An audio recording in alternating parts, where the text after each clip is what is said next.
On 25th February 2023, Nigerians will elect their new president. Critical analysis of presidential candidates. Among the three popular candidates, Senator Bola Ahmed of APC, former Vice President Alhaji Atiku Abubakar of PDP, and former Governor of Anambra State, Peter Obi of Labour Party, contesting for the post of president, and their chances of winning the election is being looked into. Alhaji Atiku Abubakar ought not to have contested at all,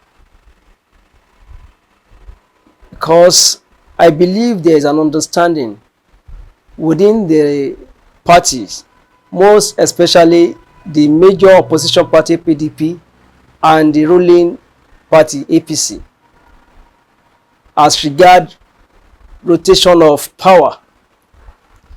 It is an understanding that we are all one Nigeria, and despite that, we have to be rotating the power so that no region will be left out. The current president, President Muhammad Buhari, is from the north. He is about to complete his 8 years by May 2023. A reasonable Nigeria will ordinarily believe that power should shift to the south. But Alhaji Atiku Abubakar, out of his, with due respect to him, out of his over-ambitious, he believed if he contested for presidency under PDP as a northerner, and the ruling party feed a southerner, that he is going to get sympathy votes from the northerners. That is a selfish calculation, and it's not good of a good patriotic Nigerian. That is that. I don't see him winning this election anyway. I don't see, because even in the north, they believe the power should shift to the south.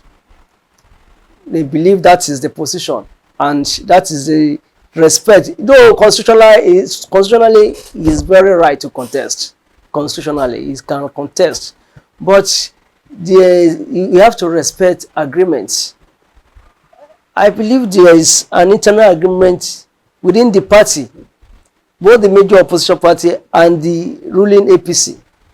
So this agreement ought to have been respected by Alhaji Atiku Abubakar.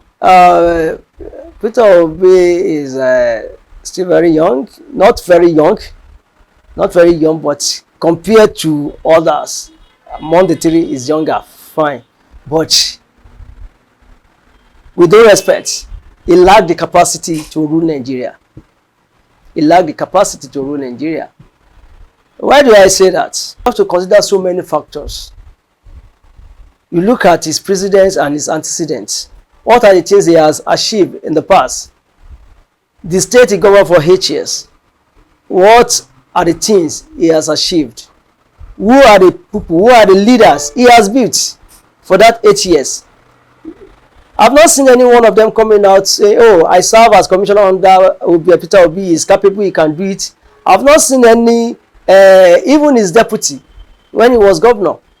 I've not seen anybody, any of his aides coming out to say, I've worked for him for also periods, so I can vouch for him. So that is one of the ways to access a candidate. I'm still talking about his lack of capacity. Is it possible for him to win the majority seat in the Senate? Is it possible for him to win the majority seat in the House of Representatives? And if you cannot do that, how do you want to govern? If you are a sitting president and you are not having majority in the Senate, you are not having it in the House of Representatives, how do you want to govern? So definitely and obviously, he will find it very difficult to govern the nation. Asiwaju Bola Ahmed Tinubu. You know, in law we say res ipsa locutor. That is, it's a fact that speaks for itself. It's a fact that speaks for himself. In the sense that He governed Lagos State for 8 years. For 8 years. And he was able to lay a very solid foundation for the governance. He was able to put some structure in place so that whoever that is coming will just build on it. He was able to do that. And that is what is happening in Lagos State. And by doing that, for him to have retained Lagos State for more than 20 years now, for him to have retained Lagos State as a position and as a ruling party for almost or more than 20 years now, that means he knows the way. One thing I always appreciate about him is that he knows, he has a capacity. He knows when to bend the rules and he knows when to apply the rules. So, and that is one of the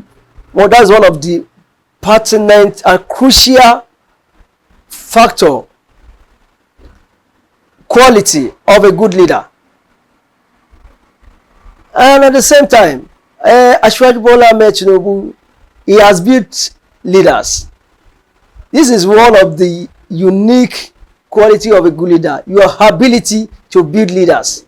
Do you know how many senators he has produced? Do you know how many governors he has produced? Do you know how many commissioners, how many local government chairmen, how many assembly members, how many House of Rep members he has produced? He even produced the president. That is one of the quality of it. You cannot even compare Asiwaju. You know, it is not proportionate at all. It is a very far distant comparative. You know, it's like comparing a university graduate with a kindergarten. That is Tinubu to other candidates. That is the way I see it. Alhaji Atiku Abubakar, he was the vice president for 8 years. He should come out and tell us what he has achieved, how many leaders he has produced. Yes, the same thing goes to Obi. Voting for the right candidate will bring changes to Nigeria. Make a right choice by going out unmarked on 25th February 2023.